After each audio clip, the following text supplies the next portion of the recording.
Terima kasih Anda masih bersama kami dalam Sapa Indonesia Pagi, masih membahas soal bagaimana dinamika yang terjadi di tubuh Partai Golkar setelah Erlangga Hartarto mundur. Semalam, rapat pleno memutuskan nama Agus Gumiwang Kartasasmita menjadi PLT Ketua Umum.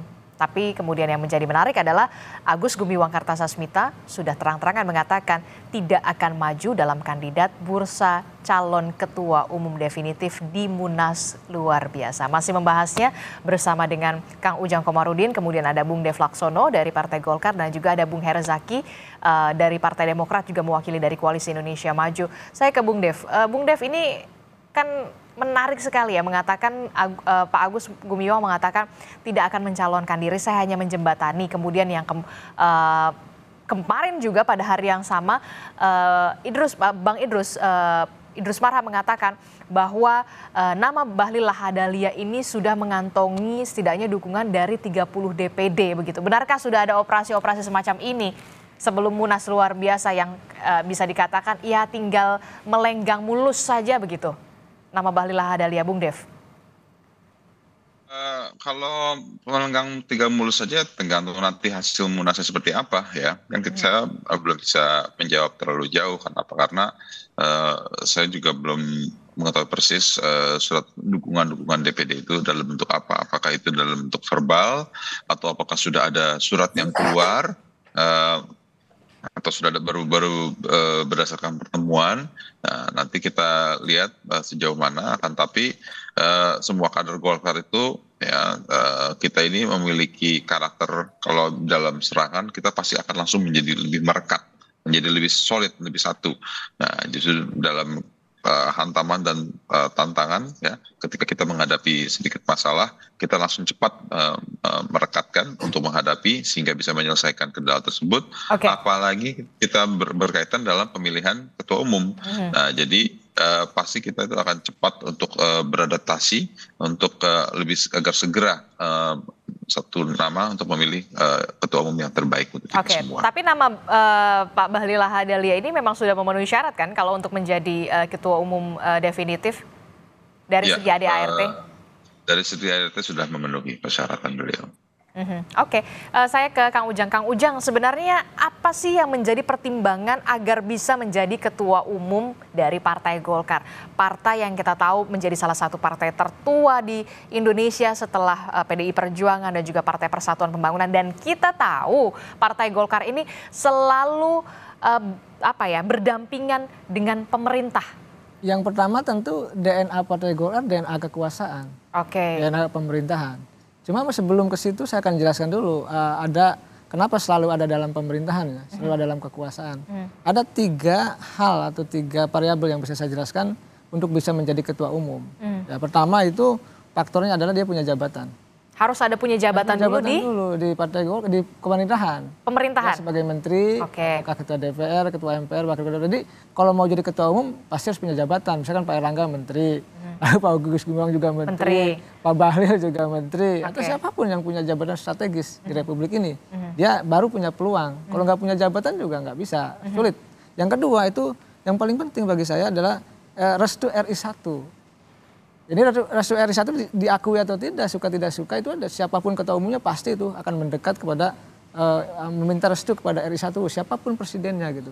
Yang ketiga ini uang, karena bagaimanapun di semua partai ya ketika Munas ya agak mahal gitu harga DPD itu. Nah, oleh karena itu saya melihat dari 3 faktor ini kenapa selalu ada dalam pemilihan, karena tadi ketika meminta restu izin kepada presiden, ini selalu akan dekat, selalu akan berdampingan dengan kekuasaan. Ya siapa yang tadi ya direstui oleh presiden, direstui oleh pemerintah, dialah yang akan menjadi ketua umum. Jadi saya melihatnya seperti ini, analisa yang objektif yang bisa saya sampaikan. Tentu saya sayang kepada Partai Golkar, partai besar, ya tentu pilihan di pemerintahan mungkin pilihan yang terbaik. Bahkan di pemerintahan Pak Jokowi selalu dijangkar pemerintah, loyal terhadap Pak Jokowi, lalu hasilnya juga menang. Artinya suaranya bertambah kursi di DPR. Apalagi yang kemarin Pilpres kemarin ya kan? Ya, Pilpresnya menang mendukung Prabowo Gibran, Pileknya juga DPR juga bertambah kursinya. Artinya ini adalah suatu prestasi yang dimiliki oleh Partai Golkar. Tetapi tadi ketika sudah masuk pemerintahan ya tentu tadi ada dalam konteks tadi kerjasama dengan sang presiden itu, siapapun sang presidennya begitu. Oke, dan Anda melihat nama Bahlil Lahadalia juga sudah mendapatkan restu dari Presiden Joko Widodo? Kan saya sudah analisa tadi. Jadi saya dari 2 hari mengkalkulasi ya, data-data gitu, informasi yang saya harus analisa, saya pilah-pilah secara objektif. Saya sudah sampaikan tadi di awal kepada Mbak Adisti bahwa skema yang saya baca adalah menempatkan Pak Agus Gumiwang sebagai pelaksana tugas. Dan ini terjadi kan. Jadi pleno memutuskan itu gitu. Dan itu ya hal yang lumrah saja, hal sudah biasa terbaca saja. Ya, tapi saya sudah membacanya. Nanti diadakan Rapimnas sudah dijadwalkan, termasuk Munas. Bahkan saya katakan Munasnya itu waktu itu saya mengatakan tanggal 17 atau tanggal 25. Saya agak salah, tetapi saya mengatakan di bulan ini. Agustus, bisa dicek juga itu komentar saya di banyak media. Nah, lalu saya katakan juga bahwa nanti itu Pak AGK hanya menjadi jembatan. Terbukti kan Pak AGK tidak akan maju. Itu saja bisa diprediksi analisa saya. Dan lalu saya katakan nanti itu kemungkinan besar ketua umumnya adalah Pak Bahlil Lahadalia. Dan saya mengatakan itu ya secara objektif saja. Kenapa? Karena tugas kami ya akademisi, tugas kami pengamat menyampaikan fakta dan data tergantung nanti Partai Golkar apakah memang memilih Pak Bahlil atau tidak ya. Tetapi analisa saya mengatakan seperti itu. Kemungkinan besar. Ya, lihat saja bagaimana Pak Bahlil memenuhi syarat. Lalu bagaimana sudah didukung oleh 30 DPD. Itu kan indikasi-indikasi mengarah bagaimana pernyataan-pernyataan wakil ketua umum di media ya, banyak Pak Luli sudah terkonstruksi dengan baik. Ya? Jadi ini saya membacanya bukan sesuatu yang rumit, tapi itu pun saya katakan kita menghargai apa yang dilakukan oleh Partai Golkar. Siapapun ketua umumnya itu hasil dari musyawarah demokratis ya, pemilihan yang ada di Munas Partai Golkar. Tetapi kita membacanya ya ini adalah skema-skema yang menurut saya ya yang bisa sudah kita baca secara sederhana dalam konteks analisa politik saya begitu. Oke, Bung Dev, bagaimana dengan analisa Kang Ujang soal DNA Partai Golkar yang memang selalu berdampingan dengan pemerintah, termasuk juga yang mau menjadi ketua umum Partai Golkar ini tadi ada beberapa pertimbangan, salah satunya adalah mendapatkan restu dari RI1, kemudian juga harus punya jabatan baik itu di kementerian atau di menteri, posisi menteri, termasuk juga isi tas. Gimana, Bung Dev? Ini sudah terpenuhi nih nama Bahlil Lahadalia syaratnya. Ya memang Golkar itu syarat dengan kepentingan penguasa. Ya. Jadi memang Golkar itu selalu di dalam ruang lingkup pemerintahan, baik di pemerintahan sebelum-sebelumnya, apalagi di pemerintahan yang akan datang. Karena jelas-jelas Golkar itu mencalonkan Pak Prabowo dan selama kampanye kemarin kita sudah melakukan kegiatan kampanye yang cukup masif, termasuk juga baik di dalam internal ataupun eksternal ya. Baik yang dilakukan secara langsung dengan struktural Golkar ataupun menggunakan lapisan-lapisan di luar dengan memanfaatkan jaringan-jaringannya. Nah, jadi ini semua saling berkaitan dan juga kepentingan-kepentingan untuk memastikan smoothnya transisi pemerintahan, target pemerintahan ke depan itu tercapai. Nah, ini menjadi tugas-tugas Golkar. Maka ketua umum yang akan datang itu ya pasti wajibnya melanjutkan pemikiran dan juga berdampingan dengan pemerintahan yang sudah berlangsung agar target-target pemerintahan itu tercapai dan Golkar menjadi salah satu motor utama dalam pergerakan tersebut. Termasuk juga restu dari pimpinan ya RI1. Berarti begitu ya, Bung Dev? Gini, kalau masalah restu apa tidak itu udah hal yang berbeda ya. Kita kan Golkar, kita bicara Golkar adalah bicara mekanisme yang internal yang berjalan secara internal. Nah, jadi ini lebih dulu gitu yang harus dijalankan. Nah, lalu kalau kita bicara restu, ya pasti presiden sekarang atau presiden nanti pasti akan menyerahkan sepenuhnya kepada internal Golkar. Nah, kenapa? Karena Golkar sudah menjadi bagian dari pemerintahan. Jadi siapapun yang terpilih pasti akan nyambung dengan pemerintahan yang sekarang atau yang akan datang.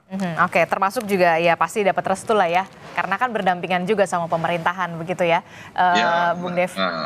Ya, gini, kalau kita nggak usah bicara restunya dari presiden, kita bicara internalnya saja dulu gitu. Kalau internalnya sudah berjalan, pasti akan selaras dengan konsepnya pemerintahan.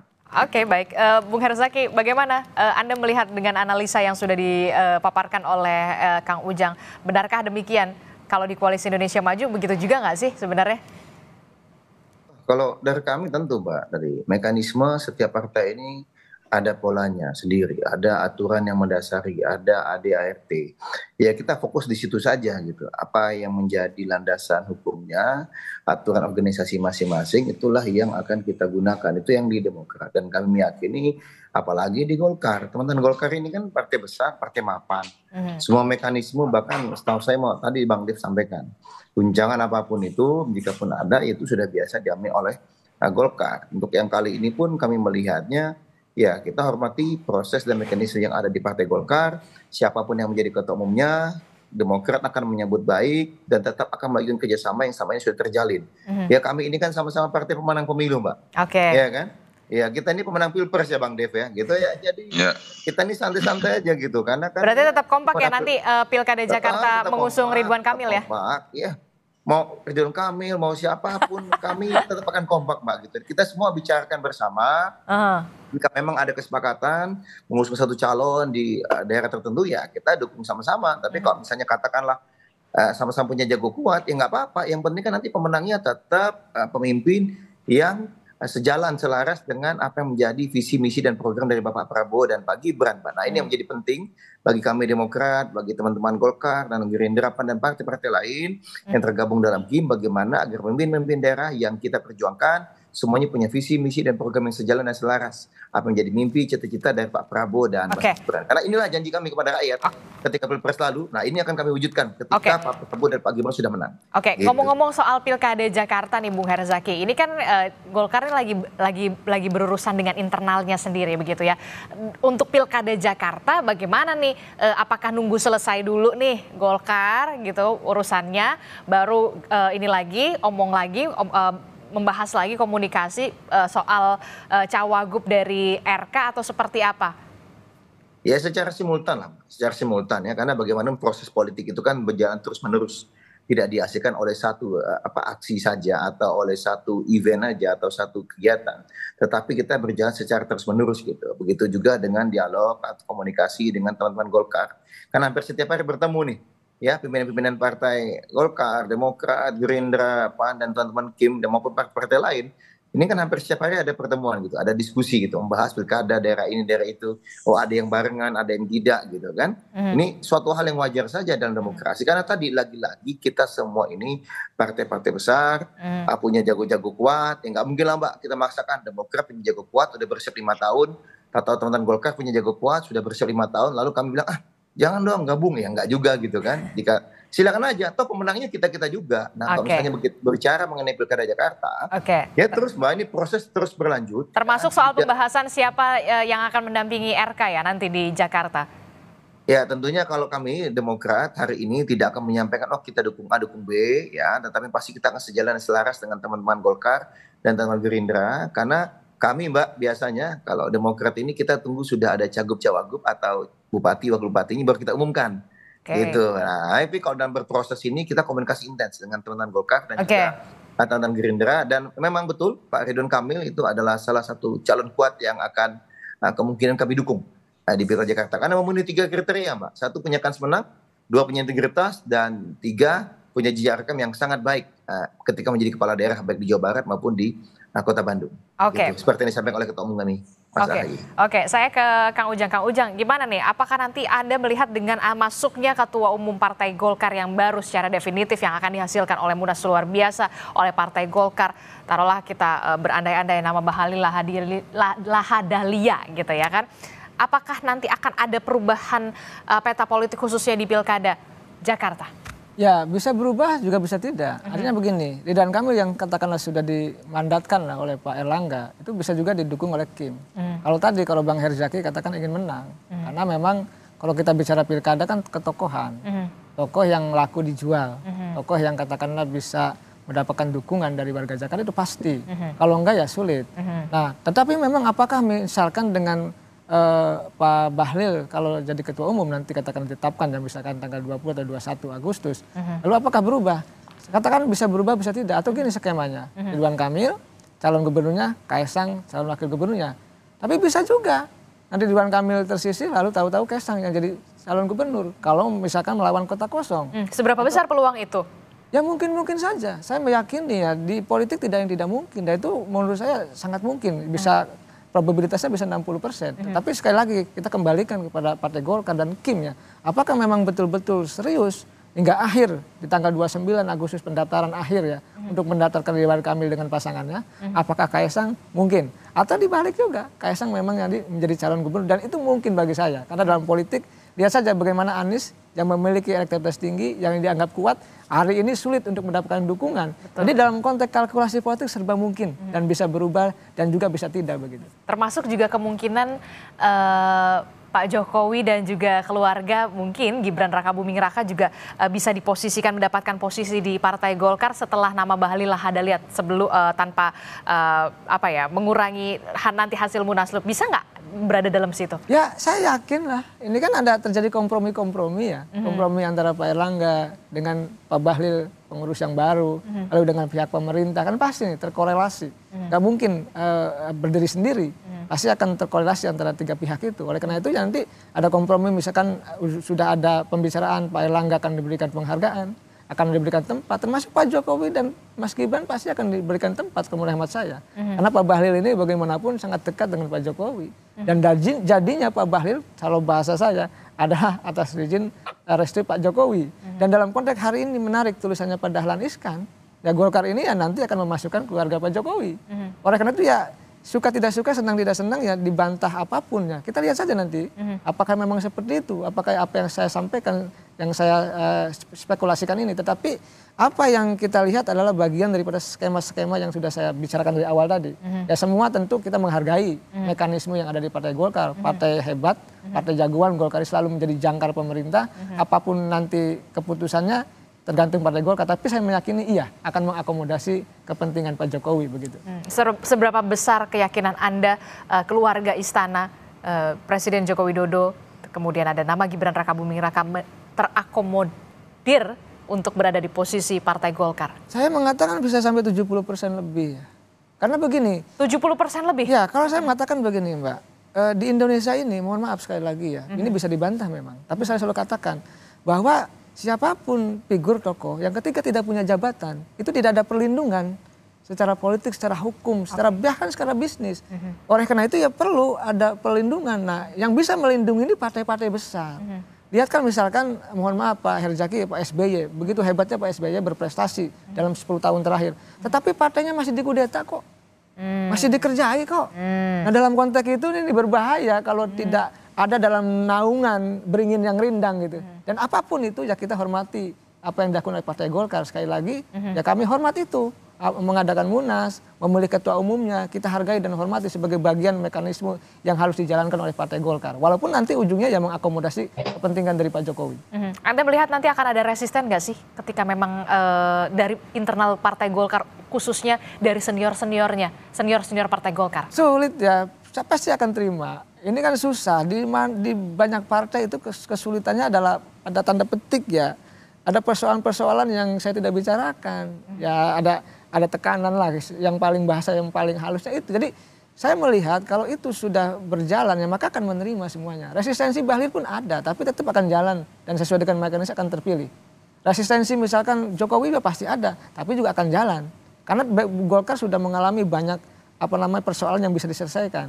Jadi saya melihat ya ini soal kepentingan akomodasi politik yang yang harus dijaga oleh Partai Golkar. Dan sekali lagi saya meyakini Golkar bermain aman, bermain smooth dan selalu bisa menyelesaikan persoalan. Tetapi tadi ya kita terkaget-kaget Pak Erlangga mundur, pasti ada masalah, tetapi itu bisa diselesaikan oleh Partai Golkar begitu. Oke, terakhir Bung Dev, terkait dengan analisa dari Kang Ujang, ini saya juga terkaget-kaget begitu ya. Jika nanti memang nama Bahlil Lahadalia menjadi ketua umum definitif yang memang direstui dan dikehendaki oleh seluruh unsur Partai Golkar, ada spekulasi akan ada akomodasi terhadap keluarga istana, nama Presiden Jokowi termasuk Gibran Rakabuming Raka yang nantinya juga akan ditempatkan di posisi Partai Golkar.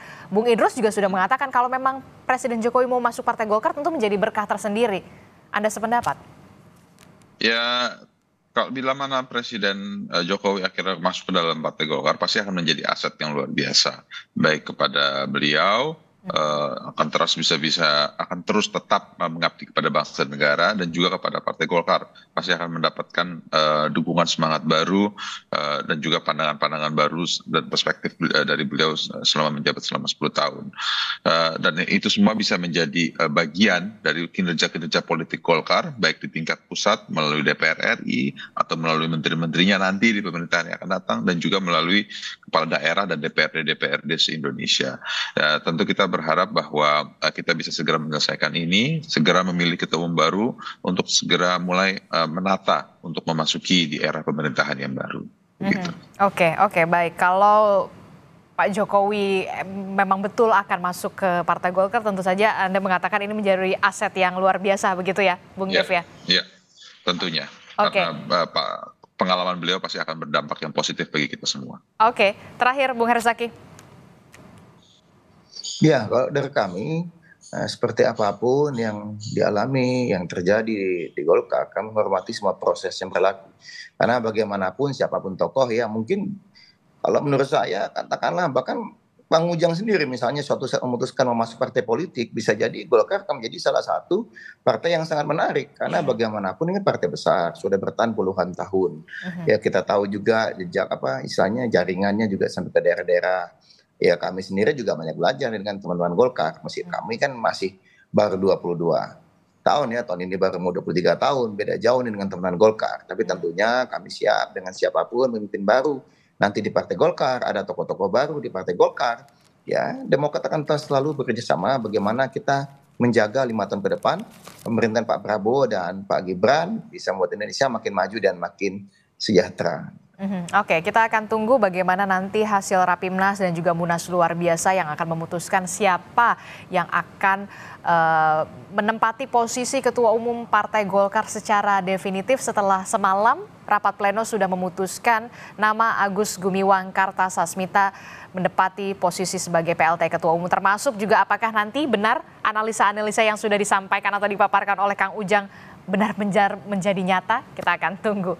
Terima kasih Bung Dev dan juga Bung Herzaki. Kang Ujang, terima kasih telah bergabung bersama kami. Selamat pagi Bapak-Bapak. Assalamualaikum, sehat selalu. Bang Dev, Bang Herzaki. Waalaikumsalam. Terima kasih Bang Dev. Terima kasih Kang Ujang.